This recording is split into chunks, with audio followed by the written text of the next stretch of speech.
शादी करके सऊदी में बेचने का लगा आरोप। रुड़की की रहने वाली लड़की ने देहरादून निवासी नदीम पर लगाया आरोप और दी तहरीर। बताया गया है कि सऊदी में ले जाकर बेचने की फिराक में था नदीम। उत्तराखंड जनमंच आपको ये खबर दिखा रहा है। देखिए क्या है पूरा मामला। मैं अमित कुमार शर्मा, हमसे जुड़ने के लिए धन्यवाद। मैं रुड़की की रहने वाली हूँ। मेरी शादी 11 जनवरी को नदीम अंसारी के साथ हुई थी देहरादून में, और मुझे पता चला है कि 3 लड़कियों की शादी की हुई है उन्होंने ऑलरेडी, और मैं चौथी वाइफ हूँ। मुझे पता नहीं था, और उनके केस चल रहे हैं 2 लड़कियों के जो ऑलरेडी उनकी शादी हो रखी है। और कहाँ के रहने वाले हैं? वो देहरादून के रहने वाले हैं। शादी के बाद किस तरह का व्यवहार किया आपके साथ? शादी के बाद मुझे पता चला है कि मेरे साथ मारपीट भी की, बहुत ज़्यादा मुझे मारने की कोशिश की, मुझे डिटोल तक पिलाया, मुझे जला के मारने की भी कोशिश की।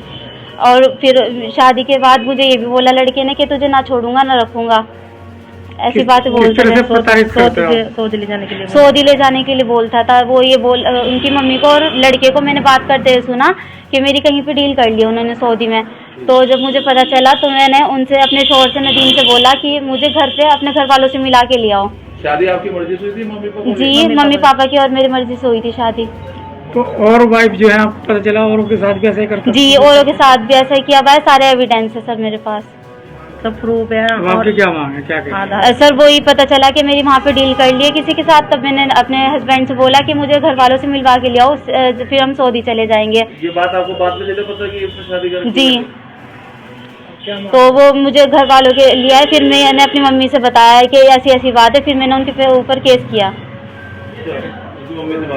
ये लड़के की खाला है मंगलोर, उन्होंने बताया था कि मेरा भांजा है और अच्छा है, अकेला है, लड़का है, अच्छा कमाता है, सऊदी रहता है।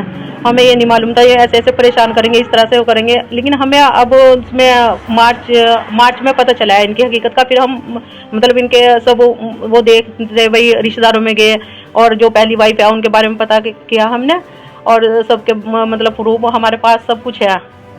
मैं चाहती हूँ मेरी बच्ची को इंसाफ मिले। तो आपने तहरीर दी है पुलिस में?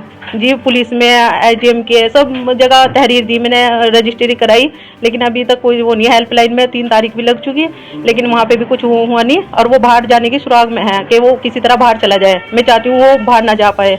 वो सऊदी रहता है ना, वो ये चाह रहा कि यहाँ से मुँह होकर बाहर चले जाऊँ। और 5 भी देखते फिर रहे वो, कि 5 भी लड़की देख के, और वो फिर बाहर लेके जाना चाह रहा, क्योंकि उनका हकीकत हमारे सामने आ गई।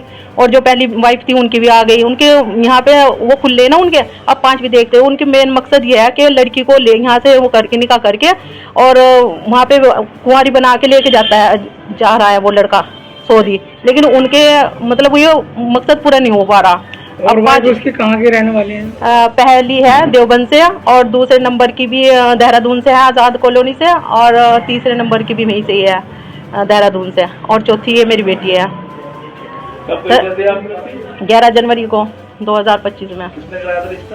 रिश्ता तो ये उसकी लड़के की खाला है मंगलोर, चांद बीबी। उसने बताया था कि भाई हमारा भांजा है ऐसे से, लेकिन ये इस तरह की मतलब कि ऐसे ऐसे करेंगे। हमने शादी बहुत अच्छी की, दहेज लेने के लिए मना कर दिया था, इसलिए हम गरीब हैं, इनके पापा नहीं है। तो हमने सोचा चलो हमारी बच्ची सही रहेगी, लेकिन ये नहीं मालूम था ऐसे ऐसे करेंगे, वो ऐसे परेशान करेंगे। तो इसलिए थोड़ा देखो, हमारी मांग कुछ नहीं है। वो मतलब देखो, हम प्रशासन से, पुलिस से क्या मांग? इंसाफ चाहते हैं बस हम। मेरी बच्ची को इंसाफ मिले, क्योंकि मेरी बच्ची के बाद वो फिर हमने कोई किसी खास बंदे ने हमें बताया कि 5 भी देखते फिर रहे हैं। हम चाह रहे कि किसी बच्ची की लाइफ खराब ना हो ऐसे, और जल्द से जल्द कार्रवाई करी जाए उन लोगों पे।